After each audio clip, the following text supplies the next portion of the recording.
Is your Spectrum TV app stuck on the loading screen, freezing, or crashing on your Samsung TV?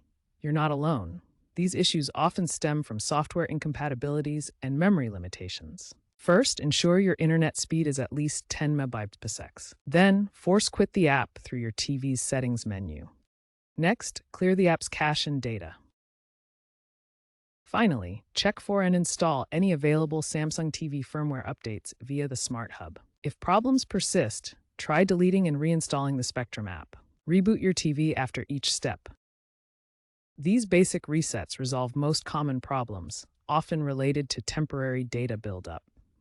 If you have an older Samsung model, pre-2020, consider that its limited RAM, 2 to 4 gigabytes on budget models, may struggle with the app's multitasking features and high-definition streaming demands. If basic troubleshooting doesn't work, try sideloading the latest Spectrum app update or using diagnostic tools in Samsung's developer mode if you are an advanced user. Ensure the Spectrum app has the necessary permissions, such as background data access, in your TV settings. For persistent issues, be aware that Spectrum and Samsung are collaborating on unified firmware patches to minimize incompatibilities, and the Spectrum app aims for full native Tizen support by 2026. In the meantime, weekly TV reboots can proactively mitigate risks.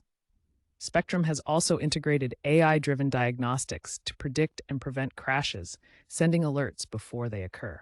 Be sure to keep your TV updated and be aware of these continued efforts to improve the app's stability.